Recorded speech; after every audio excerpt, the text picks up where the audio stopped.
first, let me tell you a little bit about tomatoes. So a tomato is technically a fruit.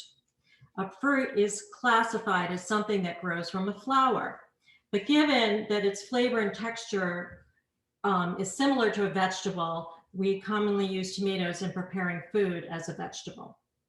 So in my opinion, tomatoes are the #1 fruit that is best grown at home or purchased from a farmer's market when it's in season. Most grocery store tomatoes are harvested green and artificially ripened to a red color that you see when you buy them. This yields mushy flesh and kind of tasteless produce.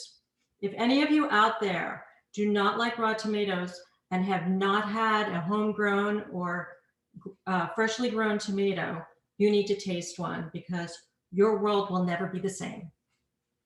Okay, so there are many different varieties of tomatoes, and I'm going to simplify them into 4 groups according to how they're best used in the kitchen. First, we're going to start off with cherry tomatoes. So in this bowl, I have different colored cherry and grape tomatoes. These fruits are small in size when they are ripe, and they are sweeter than other tomatoes. They also have a very thin skin that makes them easy to chew. My personal favorite to grow in the garden is Sweet 100 tomatoes. They taste like candy. You can just pop them in your mouth and eat them, or you could put these tomatoes in a salad. And also you can put them on a skewer and grill them, or even cut them in half and mix them with hot pasta and olive oil for a light meal. The second group of tomatoes is plum or Italian tomatoes. These tomatoes are oblong in shape, and they're meatier than the other tomatoes, and they have a lower water content and less seeds. This makes them best for making tomato sauce. A good tip, which I got from my sister, for keeping these tomatoes at their best quality for making sauce is as the tomatoes ripen from your garden during the summer, you just take the entire tomatoes and you put them in a plastic freezer bag. You keep on collecting them throughout the season, and then early winter, you can take the bags of frozen tomatoes out of your freezer and make your tomato sauce. I have a very good tomato sauce recipe, which is on the blog, so feel free to download it if you'd like. So the next category of tomatoes are medium tomatoes.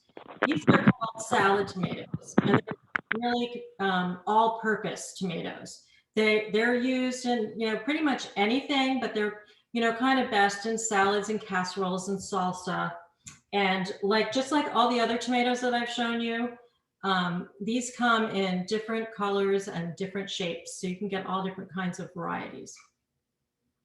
And lastly, these are the beefsteak tomatoes. They are large and they're juicy and they're great for slicing. They really hold their shape when you slice them, and they're great for sandwiches and for burgers. So that's my take on the 4 different types of tomatoes. Before we cook, I just want to give you a few quick planting tips and some simple nutrition facts before we start. So you can start your tomato plants indoors from seed, but you have to have a greenhouse or grow lamps. I prefer to purchase the plants and transplant them in early May because I like to grow a large variety and types of tomatoes, and you have a better chance of success when you start from plants rather than from seed. Mother's Day is a general rule of thumb for making sure that the danger of frost has passed and the ground temperature is consistently warm enough so you can plant your tomato plants outside. Tomatoes need a lot of sun, so make sure they get about 8 hours of sun where you're growing them in your yard. As far as nutrition goes, tomatoes are a superfood. They contain lots of vitamin C and potassium, and they contain an antioxidant called lycopene, which is present in tomatoes and has protective effects against all kind of chronic diseases. So they are really good for you. So who's ready to get cooking? Okay, let's get cooking.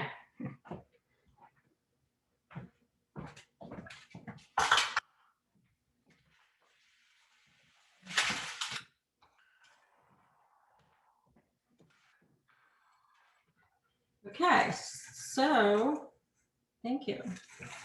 The first thing I'm going to show you how to make is bruschetta. Bruschetta is a dish that comes from Italy. I've read that it dates back to the days of ancient Rome.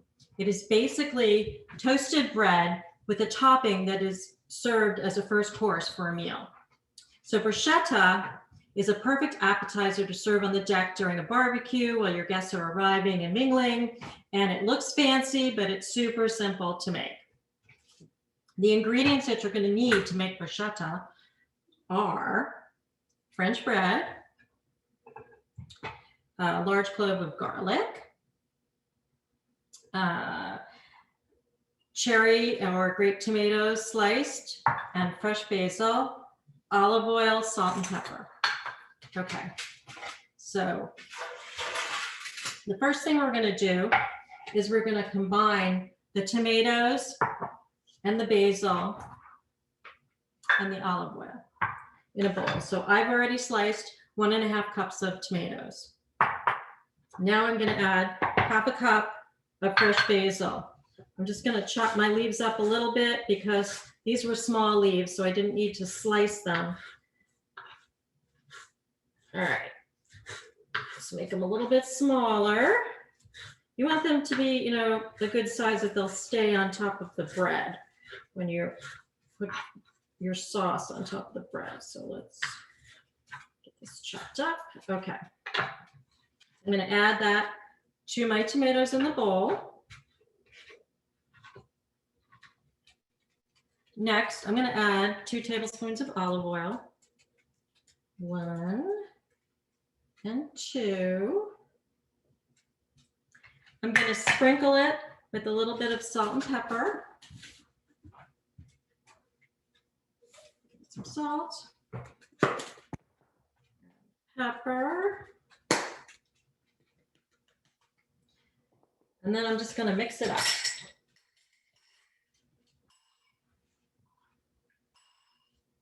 So the flavors of the tomato and the fresh basil can meld together. So while it's doing that, we are going to slice the bread. So I'm taking 1/2 French bread and I'm going to cut it into 1-inch thick slices.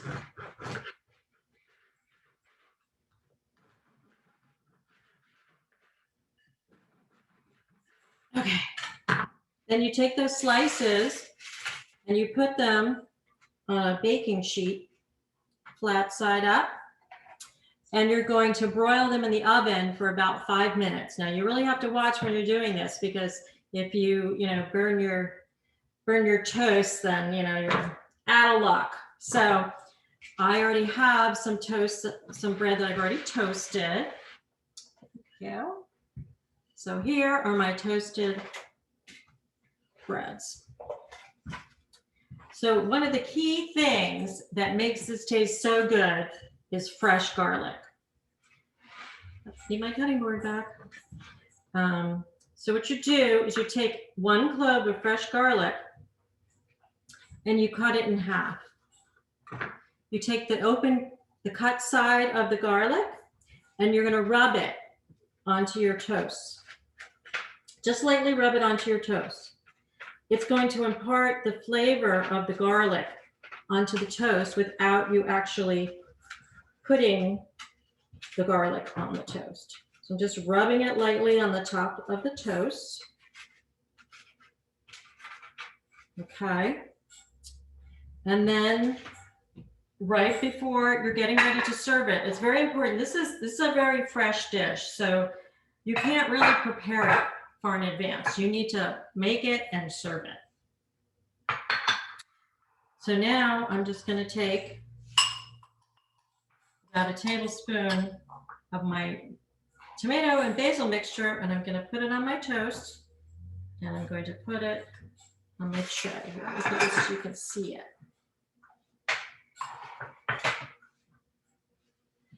And that's all there is to it. It looks like you slaved all day. I like using different colored tomatoes. Whoops. This French bread was kind of small. And I also, in the summer, I grow purple basil to add a little bit of different color to my bruschetta.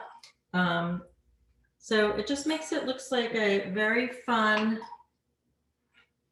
appetizing looking snack that people can have before. This is not cooperating. Before a meal.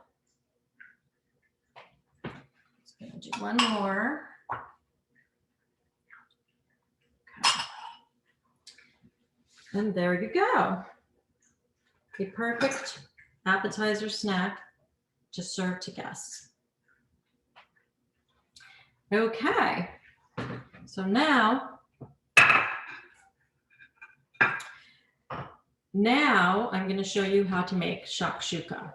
So I know a lot of you don't know what shakshuka is because a lot of people have said that to me. They don't know what it is.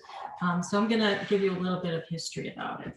First, let me get the bruschetta out of here so that we can get the stuff for making the shakshuka going.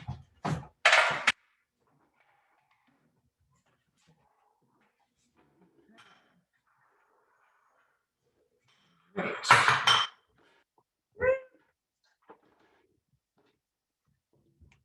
And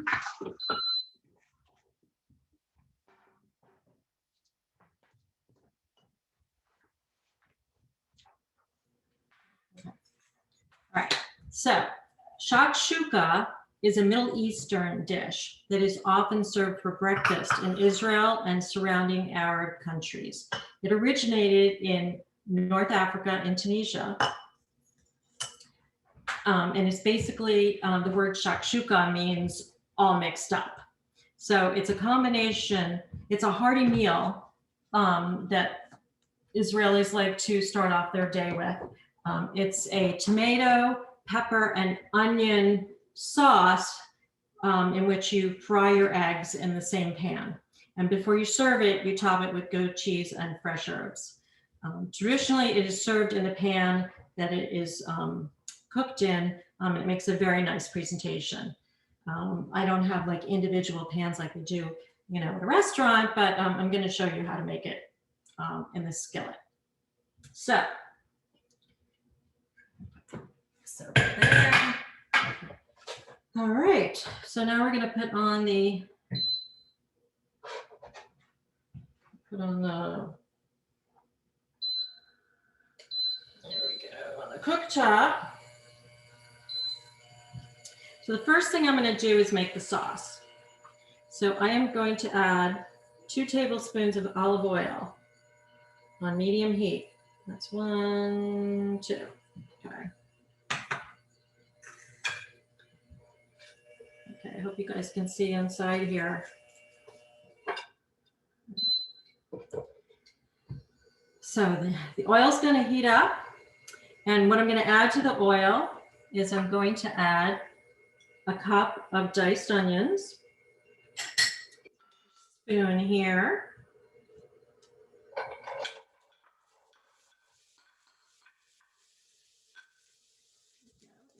Diced onions, and I'm going to add 3/4 of a cup of diced sweet peppers.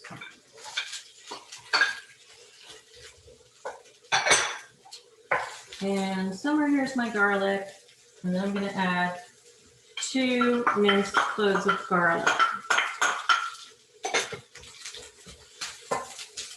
You're just going to saute them in the pan until they get a little bit fragrant.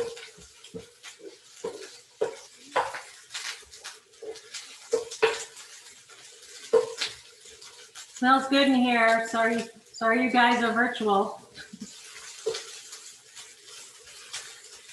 Okay, the next thing that I'm going to add is some diced tomatoes. So you can either add fresh tomatoes that you can dice yourself, or you can add a can of already diced tomatoes. So today I have 1 can of already diced tomatoes right here. Pour that in my pan.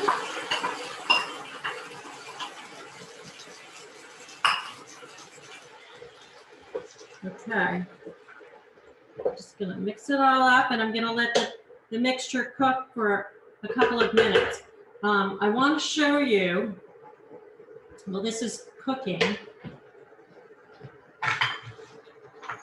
Okay, so if you're using fresh tomatoes, you're going to have to peel them, and I'm going to show you a trick. Let's move this over here so you can see me. That I learned for peeling fresh tomatoes. I had a knife. Oh, all the knives are over here. Excuse me. Okay. So this one I already peeled. So what you do is you take a pot of water and you bring it to a boil.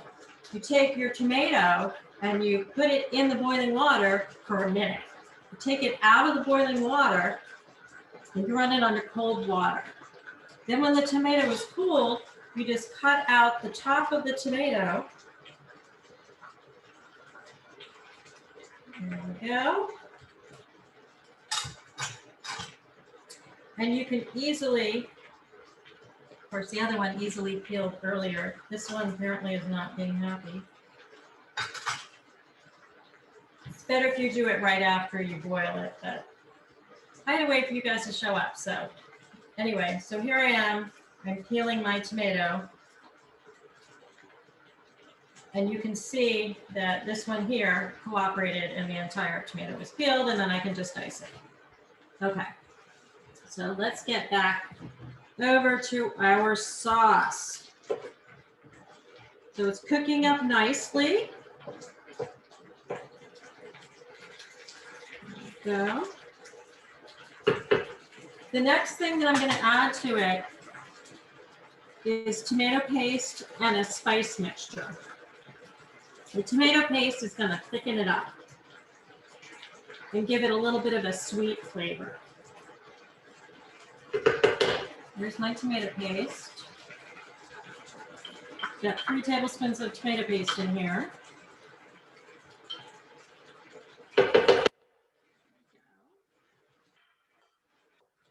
Okay. Tomato paste thickens it up really fast.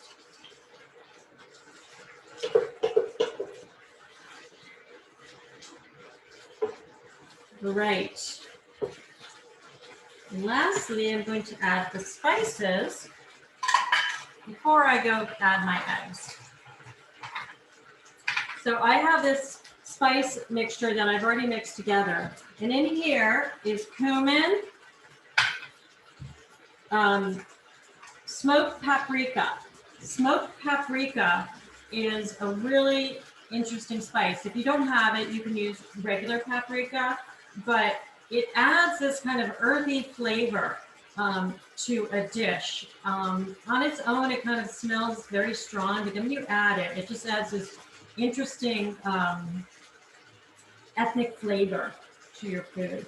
I've also added crushed red pepper. Now, if you don't like your food spicy, don't add it to your spice mixture. And then there's also black pepper in here. So I'm going to add my spice mixture. I'm going to turn this down a little bit. Okay. There. Okay. Wow, that is smelling really good. So once this is all melded together nicely, I'm going to make some wells in my sauce, and I'm going to fry my eggs right in the sauce.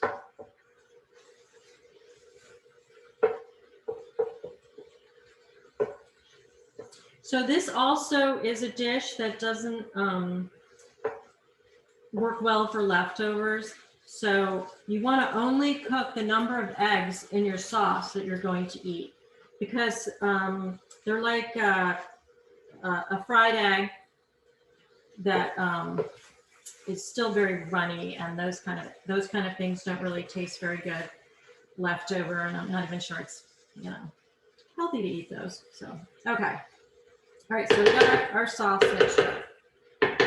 So let me get my eggs. So I'm going to make a well. I think for today, I'm just going to do 2 eggs just to show you, how this works. Normally, for this amount of sauce, I would do 4 eggs and it would serve 2 people. So I'm going to make a couple of wells in my sauce. And I'm going to add my eggs. Let's see if I can do this without breaking the yolk. Or getting shell in there, that would be bad too. Okay, let's see what we got here. And that was 1. And we're gonna do 1 more. There we go. That was good. I'm gonna turn the heat up. And I have a lid for this, but I'm not really quite sure where it is. Ah, there it is. I love this.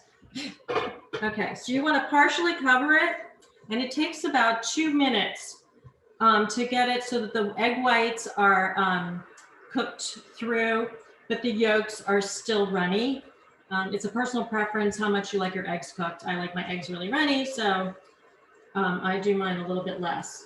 So make sure that I got my nice high temperature, and you want to make sure that the lid is only partially covered, because otherwise there'll be moisture that'll go back in on your eggs and make them look, not as good. So, all right, so the eggs are cooking.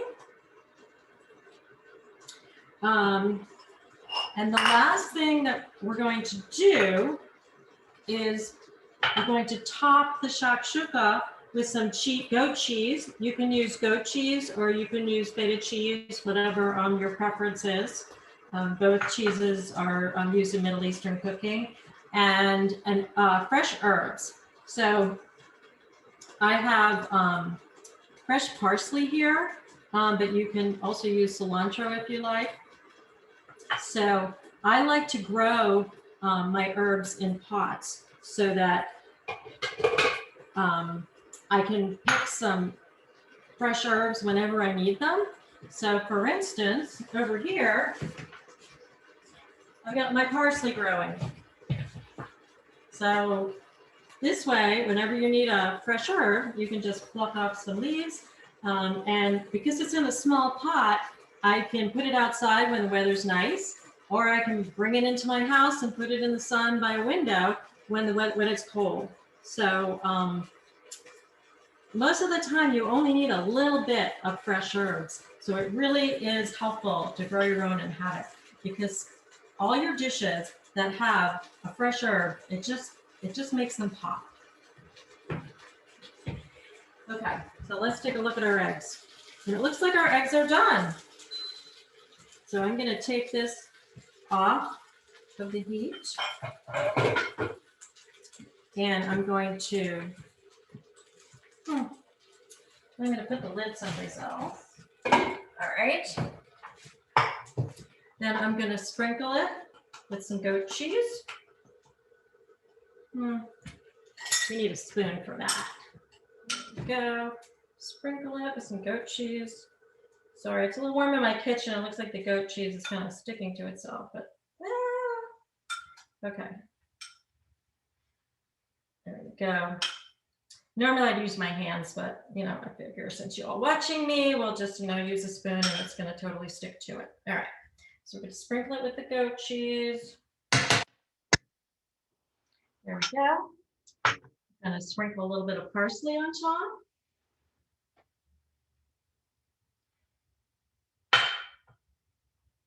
There we go. And you have a hearty, healthy breakfast brunch food. Okay. Well, I would like to thank you all for watching my demonstration today. I'd like to thank the Poolesville seniors for asking me to present to you, and I hope you learned something new tonight. For these recipes, you can go to my blog and you can download the recipes, or you can like my page on Facebook if you'd like to get some more tips for gardening and some more recipes to do on your own. So best of luck in your gardening, in your garden this summer with your tomatoes and all your other veggies. And I'd be happy to take any questions. Hey, Hillary, the first question we have is, what was the quantity of the diced tomatoes in your second recipe? So it's in the recipe, but it's about 1.5 cups of tomatoes. I used a 14.5 ounce can of diced tomatoes for my recipe. Do we have any more questions? Feel free to unmute right now. Hillary, I have a question, but it's not about tomatoes, but I figured you would know. So every year I do my best to grow cilantro. I love cilantro. And every year it gets very stalky. I try to pinch it back.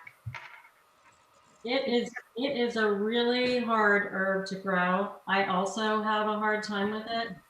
It's very finicky. Yeah. I've never been able to grow it from seed. I've always had to buy the plants, and as soon as it flowers, it dies. So, right. And for some reason, it flowers really fast. So, my only solution would be to get a bunch of them and plant, at different times. Right. They're not going to be there very long. Well, I'm glad to hear that, because I really thought it was me, that I was doing something, even though I was keeping it pinched back and, that kind of thing. Okay, the other question I have, in growing tomatoes, sometimes they start to rot on the vine or split open. Have you had that experience, and what causes that? Okay, so tomatoes that split open, that's because they've gotten too much water too fast. So that happens a lot after it rains. They just grow too fast, kind of like they get stretch marks. So those poor tomatoes. The rotting on the vine, there's like a bunch of different things. Like there's this thing called black rot that makes them turn black on the bottom. Yeah, yeah.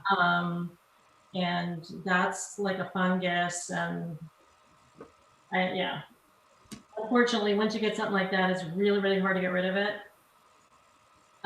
Yeah, there's like a million things that can go wrong when you're growing tomatoes. It's unbelievable. All right, I've gotten rid of all the bugs and whatever, and then there's this new thing. So sometimes it's really frustrating. What I would advise is that I try to grow my plants in different parts of my yard. So I don't have like everything in this one garden. I have some raised beds, I have pots, and I have some in-ground areas. So I try to kind of like grow them in all the different spots. And if one area, has a particular problem with a certain kind of bug or a fungus or whatever, then the other one usually does better. That's a good idea. Very good idea. Diversification. Because it's my favorite thing to grow. And then last year, it just seemed like I had a lot of tomatoes, but a lot of problems. So. Yeah, I mean, every once in a while, I have a bummer year too. You have to remember that it needs lots of sun, and you have to water your plants. Okay, thanks. Our next question is, if you didn't want to use bread, what else could you possibly use for bruschetta? That's an interesting question. You could probably like slice zucchini, like slices of zucchini and put the sauce on top of it, just like you would like, zucchini noodles. So it's kind of like you need something that's kind of hard, to put it on top of. I mean, you could just eat the, mixture out of the bowl, but it's not really an appetizer. I guess you could like put it in mushrooms, maybe. That might be good if you like mushrooms. What else could you put it in? Oh. I mean, like, That's a tricky one. you could put it in celery, or you could stuff like mini peppers with it. That would be really good, I feel like. Our next question, what's the best tomato to grow for beginners? And also, what are the easiest tomatoes to grow in a pot? So if you're going to grow tomatoes in a pot, you should try to get a bush variety. So a bush variety means that the plants themselves do not grow that big. It has nothing to do with the size of the tomato, the tomatoes that they make. Regular tomato plants are going to grow really, really big, and they're not going to do well in the pot. So try to get. They have varieties that say on them that they're patio container varieties. And I would say if you've never grown tomatoes before and you want to have success, you should grow cherry tomatoes or grape tomatoes, because they don't have to grow as big and they have a much higher yield. So that would be my suggestion. Our next question is also about grape tomatoes. And are red grape tomatoes supposed to be sweet? Yes.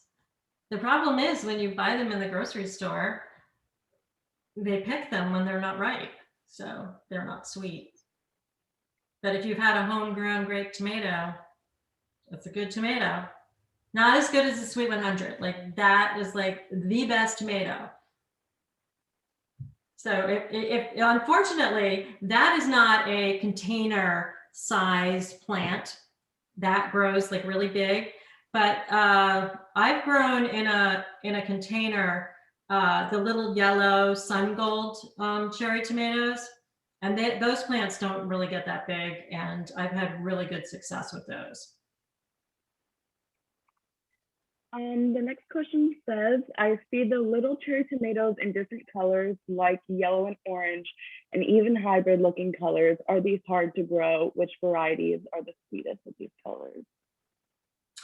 I don't think one color is more difficult to grow than the other. I think, the great thing about growing your own is you can try all these cool varieties. There's even like purple tomatoes.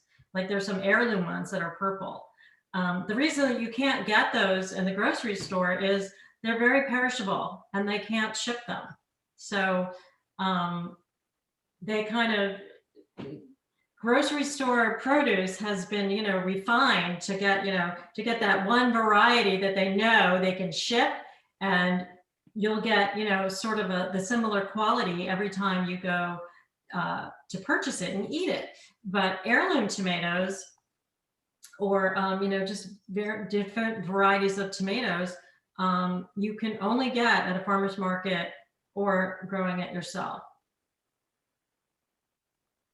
Do we have any more questions? Now would be a good opportunity to unmute or turn on your camera if you'd like to ask a question.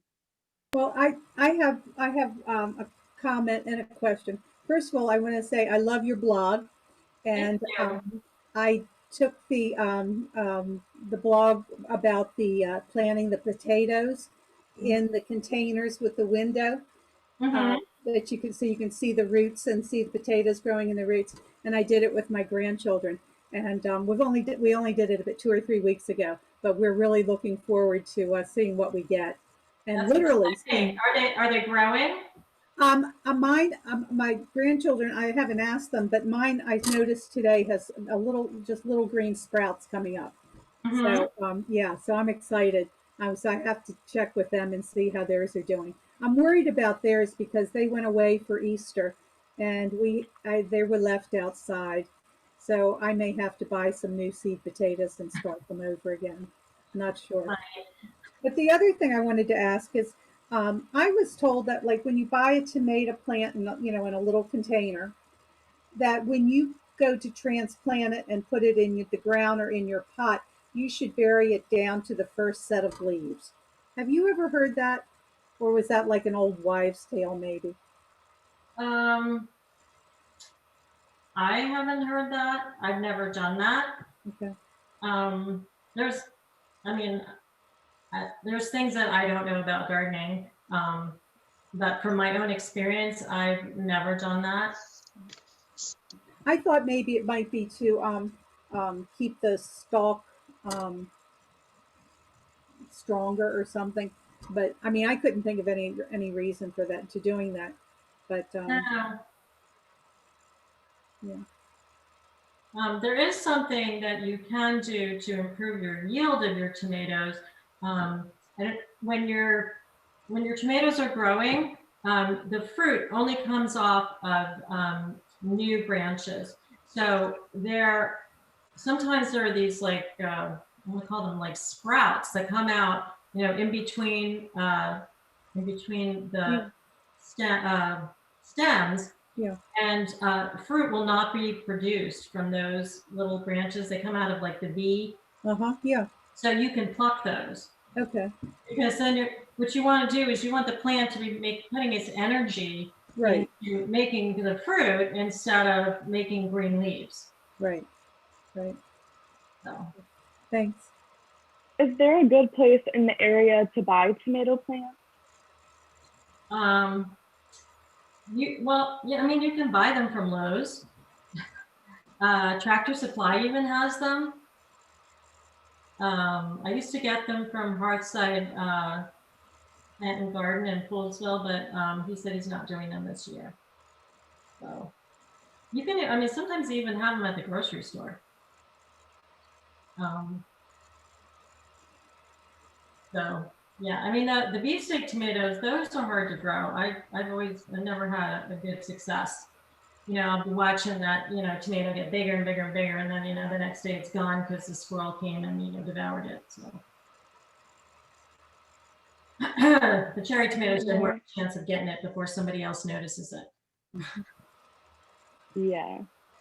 I I personally love cherry tomatoes. My mom always grew them growing up. I like the hint about putting the tomatoes when they ripen in the bag and putting them in the freezer. That I remember when I used to have a large garden in my yard. All the tomatoes, I would puree them and then freeze them that way. And this is just so much easier and smarter.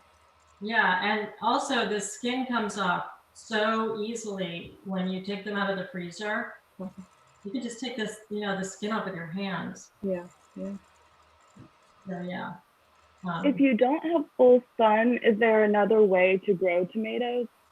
If you don't what? Have full sun? I gotta say it's tough.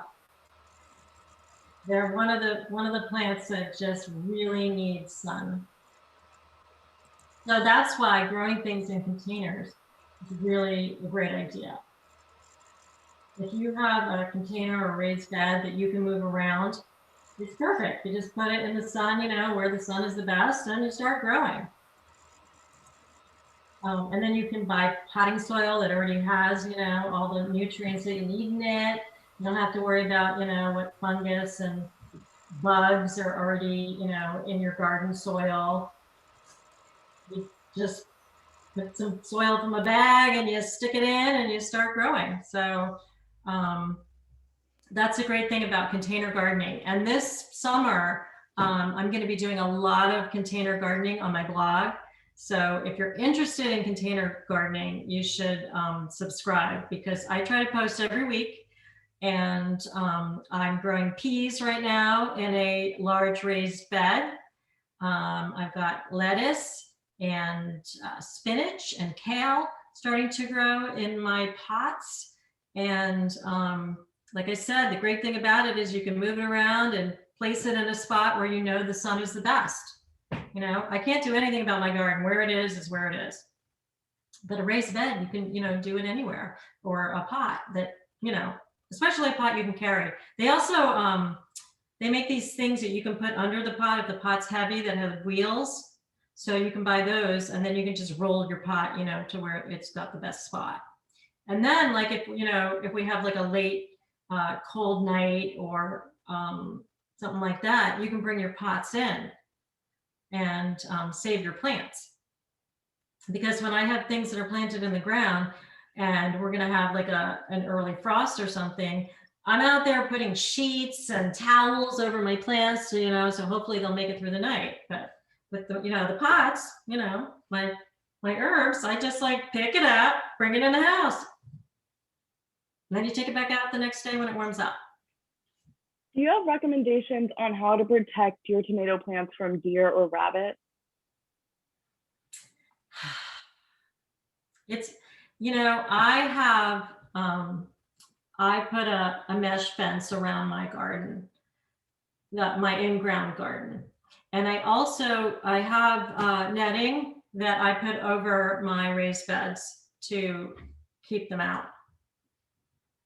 But it doesn't always work. The squirrels are like really super smart. Deer are really difficult. You really would have to have a nice high fence. There aren't any deer in my yard. I don't know why. I backed to one of the ponds, but I have a fenced in yard, so there's no deer in my yard. But it is really difficult with the deer. So you have to build some sort of fencing because they love this stuff and they think that we're growing it for them. Well, so do the squirrels. Yeah. Now that you mentioned that, this past year, I could sit on my patio and watch the squirrels picking the tomatoes off, which I've never seen it to the capacity as it was this past summer. Yeah. And it's hard to keep them out. Well, that's why I use the netting. So if you the squirrels I have these kind of half wine barrels in my front yard that I have used as planters. And I take some of those little bamboo sticks and I put them around the perimeter, and then I just kind of rest the netting on top, and their feet get stuck in the netting so they can't, the squirrels can't get in. So good idea. Yeah, because like I planted my peas a couple of weeks ago and they were already starting to dig up the seeds. So I had to put netting over the beds so they wouldn't dig up the seeds, so they could grow. But supposedly the cicadas will be coming, and all the squirrels and rabbits and deer are going to have so much food to eat they won't care about our gardens. Supposedly. So, I mean, it's a constant battle. Like every year I go outside and I see a bug and I'm like, I've never seen that bug before. And it's like destroying one of my plants. It's about to be the summer of cicadas again. Yeah, but they don't eat the plants. Thankfully. Yeah, they don't eat anything. They destroy trees because they lay their eggs in the trees, but they actually don't eat. All they do is come up out of the ground, make that awful noise to mate, and then they die. So that's good news. And if you read my post last week or the week, I think it was last week, apparently a lot of people say they're tasty, but I'm not going to eat them. And I'll send another chat right now, everybody, with the links to Hillary's blog and Facebook. So make sure to check out her blog and recipes. And she writes about all kinds of different things. And she also posts updates on her Facebook as well. So make sure to check both out. And any further questions? I love feedback. If you make one of my recipes, send me a picture of it and I'll put it on my Facebook, on my Facebook page. Or if you have a question about something that I posted, I'm happy. I always respond to all the comments that I get. So. Do we have any last questions? No, I just think this was